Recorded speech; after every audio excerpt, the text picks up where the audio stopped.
வணக்கம் மாணவர்களே. நடந்து முடிந்த 11ஆம் வகுப்பு கணக்கு பதிவியல் பொதுத் தேர்வுக்கான வினாவிடைகள் நம்ம சேனல்ல சப்ஸ்கிரைப் பண்ண மாணவர்களுக்காக போயிட்டே வர்றோம். இப்ப நம்ம அடுத்த வீடியோ அது 46வது கணக்குல கீழ்காணும் பதிவுகளை திருத்தம் செய்யவும் அப்படிங்கிற கணக்கு போட்டிருக்கோம்.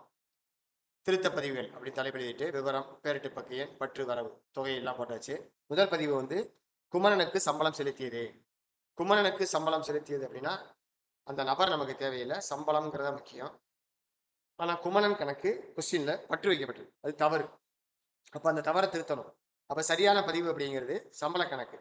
அப்ப சம்பள கணக்கு பற்று, குமரன் கணக்கு வரவு. அடுத்தது செங்குட்டுவனுக்கு வாடகை செலுத்தியது அப்படின்னு இருக்கு. வாடகை செலுத்தியது அப்படின்னா நம்ம எப்பவுமே வாடகை கணக்கு பற்று ரொக்க கணக்கு வரவு. ஆனா கொஸ்டின் என்ன கொடுத்துருக்காங்க அப்படின்னா செங்குட்டுவன் கணக்கு பற்று ரொக்க கணக்கு வரவுன்னு கொடுத்துருக்காங்க.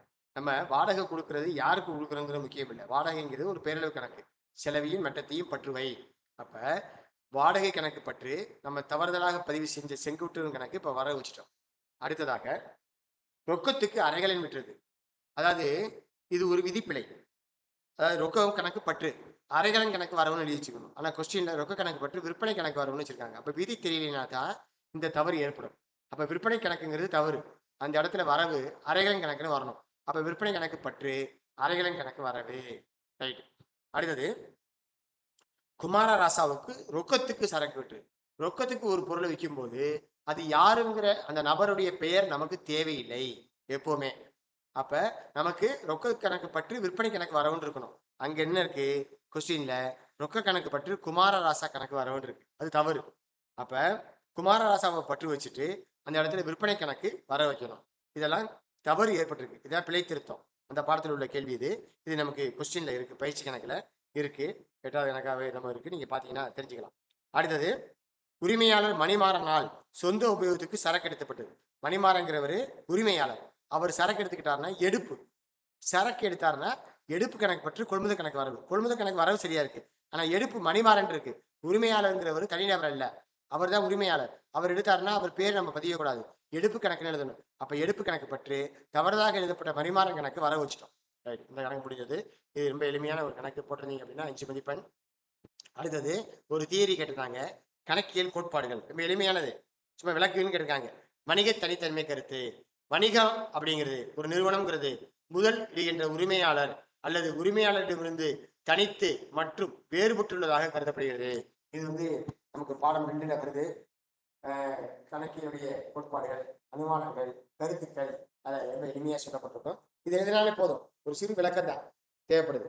அதாவது உரிமையாளரிடமிருந்து அந்த நிறுவனம் வணிகம் அப்படிங்கிறது தனித்து இயங்கக்கூடிய ஒரு வேறுபட்டுள்ளதாக கருதப்படுது.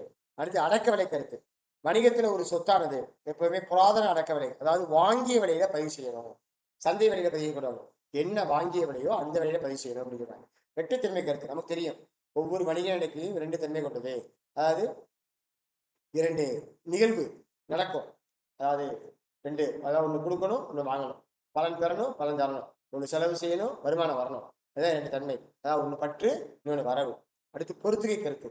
ஒரு குறிப்பிட்ட ஆண்டில் ஈட்டிய வருவாய், அந்த ஆண்டில் பெறப்பட்ட வருவாய் அந்த ஆண்டில் செய்த செலவோடு ஒப்பிடப்பட வேண்டும்.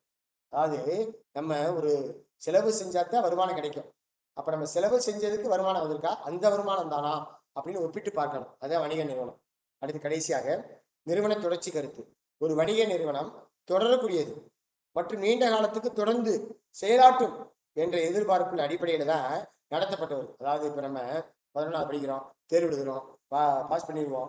ரைட். அப்படி 12வது படிக்க போறவங்கனால 11வது தேர்வு எழுதணும், அந்த நம்பிக்கையில தானே இருக்கோம்.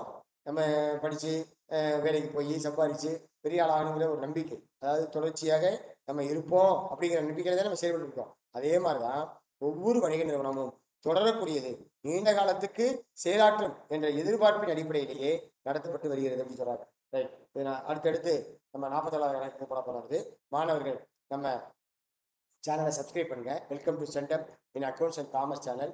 11வது மாணவர்கள் எல்லாரும் சப்ஸ்கிரைப் பண்ணி வச்சுட்டீங்கன்னா நம்ம 12வதுக்கு அடுத்தடுத்து முதல் பாடத்திலிருந்து கடைசி பாடம் வரைக்கும் வணிகவியல் மற்றும் கணக்கு பதிவுகளுக்கு எளிமையான முறையில இப்ப நான் எப்படி சொல்லணும் அதே மாதிரி தெளிவாக விளக்கமாக புரியும்படி வணிகவியல் தியரி, கணக்கு பதிவியல் தியரி, கணக்குகள், எடுத்துக்காட்டு கணக்கு, பயிற்சி கணக்குகள் அனைத்தும் போட்டப்படும். அதை நம்ம சேனலை ஃபாலோ பண்ணீங்கன்னா முழு மதிப்பெண் பெறுவதற்கு வாய்ப்பாக இருக்கும். நன்றி மாணவர்களே, வணக்கம்.